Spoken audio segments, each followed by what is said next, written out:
Doctor साहब, अगला हफ्ता जो है सियासी महाज और अदालतों पर बहुत अहम है। दूसरी तरफ खित्ते में कशीदगी भी बढ़ रही है, तो आने वाले दिनों में हालात किस तरफ जा सकते हैं? ये तो कोई भी नहीं कह सकता इस वक्त के हालात कहाँ जा रहे हैं, क्योंकि एक बड़ी जंग को रोकने की भरपूर कोशिश हो रही है। और ये बड़ी जंग जो है ये कहाँ तक जा सकती है, इसकी क्या डायनेमिक्स हो सकते हैं वो हम अभी नहीं जानते, लेकिन ये है कि कशीदगी अपने अरूज पे है।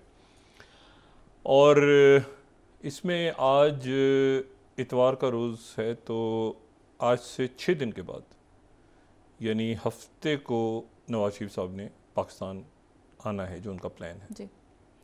और अगर कोई ज़्यादा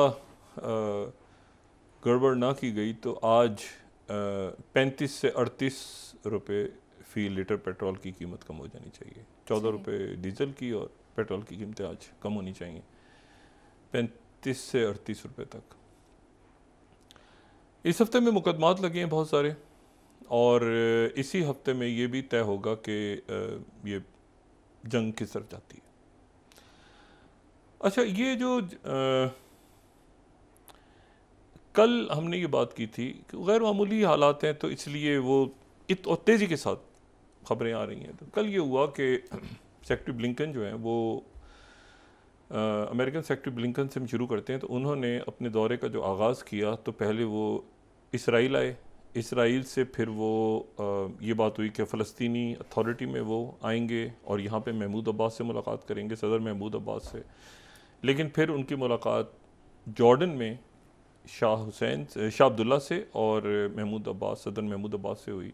फिर इसी दौरान ही खबर आई कि उनका दौरा जो है वो एक्सटेंड हो गया और इस दौरान वो दूसरे ममालिक भी जाएंगे। तो वो जो है वहाँ से फिर उसके बाद ये हुआ कि वो कतर आए। कतर में उनके अमीर कतर से मुलाकात हुई। उसके बाद वो बहरीन मुख्तसर दौरा उन्होंने किया। फिर वो कल सऊदी अरेबिया आए सुबह, और कल जब सऊदी अरेबिया आए तो कल हम इसी बात को डिस्कस कर रहे थे कि उनकी वहाँ पर चूँकि इसराइल में नेतन्याहू से और उनके प्रेसिडेंट से मुलाकातें हुई हैं, और फिर किंग अब्दुल्ला से हुई है, और फिर उसके बाद अमीर कतर से हुई है। तो ये बात कुछ अजब सी है कि उनकी सऊदी अरेबिया में मुलाकात वली अहद से नहीं हुई, बल्कि शहज़ादा जो फैसल बिन फरहान जो कि वज़ीर ख़ारजा हैं उनसे हुई है। तो ये कुछ और इसी दौरान ये खबर आई है कि जी वो सऊदी अरेबिया ने अपने ताल्लुकात मुंजमद कर दिए। तो कोई गैर मामूली वाक़यात हैं। बहरहाल वो चले गए अबू धाबी, और अबू धाबी में उनकी मुलाकात जो है वो वहाँ के जो सदर हैं मोहम्मद बिन ज़ैद उनके साथ हुई, और फिर वो वहाँ से वापस सऊदी अरेबिया आए सेक्रेटरी ब्लिंकन। और उनकी वापसी कुछ इस तरह से हुई कि 7:30 बजे सुबह उनका टाइम था वली अहद और वज़ीर आज़म सऊदी अरेबिया मोहम्मद बिन सलमान के साथ, यानी सऊदी अरेबिया से यूएई से वापस सऊदी अरेबिया। सही। और इस दौरान ये हुआ कि एक तो सऊदी अरेबिया की तरफ से ये ऐलान हो गया कि हम ताल्लुकात को मुंजमद कर रहे हैं, और ईरान की तरफ हम रॉयटर्स की और बाकी जो खबर आ गई थी कल। लेकिन इस दौरान ये हुआ कि जो सऊदी अरेबिया के वज़ीर ख़ारजा फैसल बिन फरहान हैं, उनको एक शख्सियत की कॉल आई, और वो शख्सियत जो हैं वो हैं चाइना के वज़ीर ख़ारजा। और चाइना के वज़ीर ख़ारजा वांग ली ने उनको फ़ोन किया और उनसे कहा कि ये जो टू नेशन सॉल्यूशन है ये यही हल है बिल्कुल, और इसके अलावा और कोई हल नहीं है इन मामलात को हल। ये 18वीं स्लाइड को हम यहाँ दिखा सकते हैं। CGTN कह रहा है कि वांग ली जो हैं उन्होंने कहा कि China to work with Arab states to push Palestinian question back to right of 2 state solution. ये जो उन्होंने आज बात की सऊदी वज़ीर ख़ारजा से, तो इस दौरान वो ये बात चाइना कर चुका था।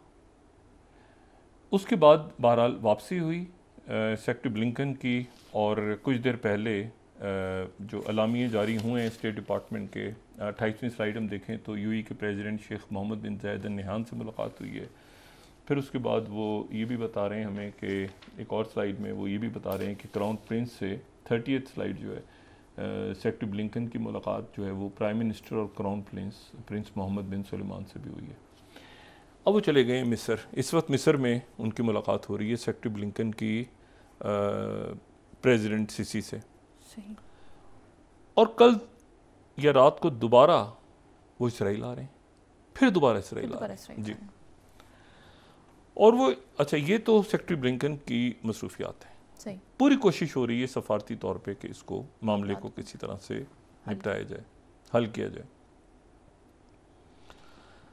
और दूसरी तरफ जो है वो जो डिपार्टमेंट डिफेंस है, पेंटागन है, सेक्रेटरी ऑस्टिन लॉयड, उन्होंने दूसरा जो बहरी बेड़ा है वो भेज दिया है मेडिटेरियन, आइजनहार, यूएसएस आइजनहार, वो भी ईस्टर्न मेडिटेरियन बहर रोम पे। पहले जो है वो फोर्ड था, जेरड फोर्ड, और अब ये है।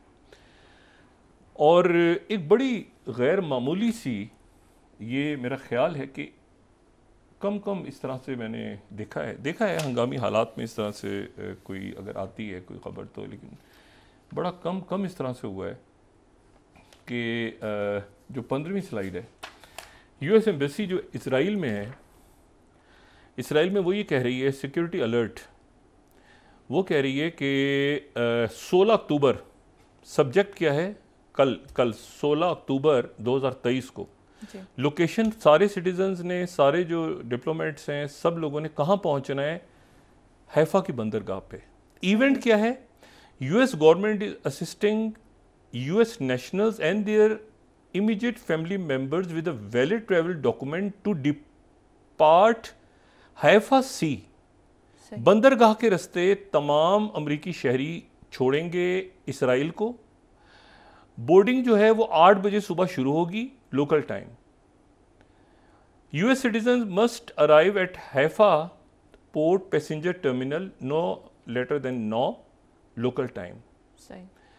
और ये कहाँ जा रही है, साइप्रस, कब्रस की तरफ, जजीरे की तरफ जो है वो अमरीकी शहरी जा रहे हैं, यानी एयरपोर्ट को भी इस्तेमाल नहीं कर रहे और ज़मीनी रास्ता जो है उस पर मिस्र आने नहीं दे रहा। सही।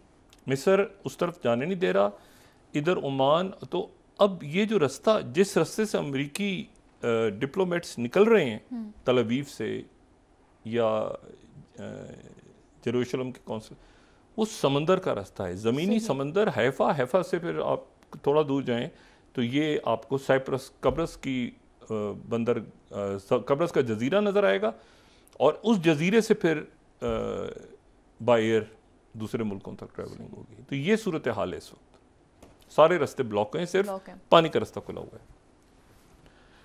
अच्छा, इस दौरान जो है वो ईरान के जो वज़ीर ख़ारजा हैं, वो हमें पता है कि वो गए पहले इराक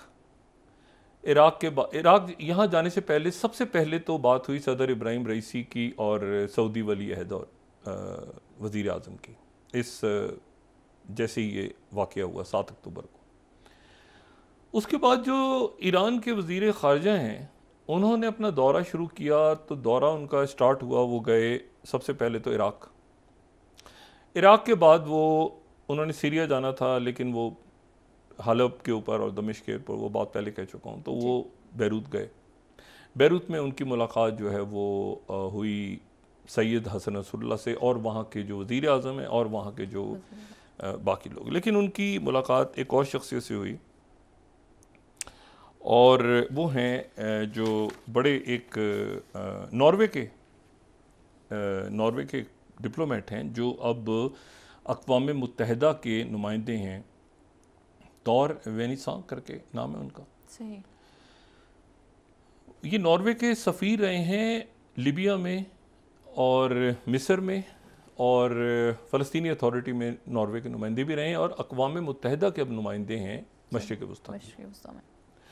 उनको जो ईरान के वज़ीर ख़ारजा हैं, उनसे भी मुलाकात हुई, अक़वाम मुत्तहिदा के नुमाइंदे से। और उनको ईरान के वज़ीर ख़ारजा ने ये कहा कि आप ये बात ज़रा अमेरिकन को और इसराइल को पहुंचा दें, इस बात को कि ईरान इसमें बराह रास्त आ जाएगा। हिजबुल्लाह, हमास और बाकी ये हमारी रेड लाइंस हैं। सही।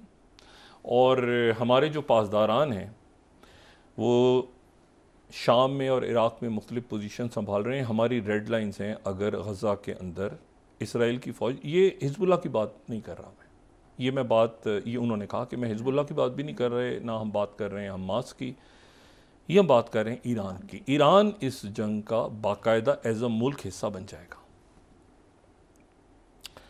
अच्छा, उसके बाद ये हुआ कि ये सूरत हाल जो है ये ख़राबी की तरफ ज़ाहिर है। एक अजब सा मामला हुआ कि ईरान बाकायदा इस जंग में, जी बाकायदा, यानी किसी और उसके नहीं, बल्कि वो जो है वो ये 25वीं स्लाइड ब्लूमबर्ग, ये अब जैक सुलिवान ने चूंकि कह दिया है खुद, उनके एनएसए ने, ये सुबह से तो सोर्सेज के हवाले से खबर चल रही थी, लेकिन अब थोड़ी देर पहले अमेरिकन एनएसए ने ब्लूमबर्ग को कहा है US want Iran in back channel talks on war. ये डायरेक्टली उन्होंने कहा है कि ईरान इसमें इन्वॉल्व हो जाएगा, ठीक है, और वॉर एक्सपेंड होगी और ईरान इसमें आ जाएगा। गज़ा जो है वो हमारी रेड लाइंस है। अच्छा, उसके बाद साथ ही वॉल स्ट्रीट जर्नल ने जो 5th स्लाइड उनको कोट करते हैं कि ईरान के जो रेवोल्यूशनरी गार्ड्स हैं move fighters close to Syrian border with Israel. ये अभी वो इसराइल के जो सीरियन बॉर्डर्स हैं उसके करीब। ये बात मैंने पहले भी की थी कि गोलान की पहाड़ियों पे हिजबुल्लाह तो है, लेकिन अब ईरान ने कह दिया कि हमारे पासदारान भी आ रहे हैं। अच्छा, यहाँ पर अब जो मामला है वो ये है कि इसराइल रुका हुआ है कि वो क्या करे। सही।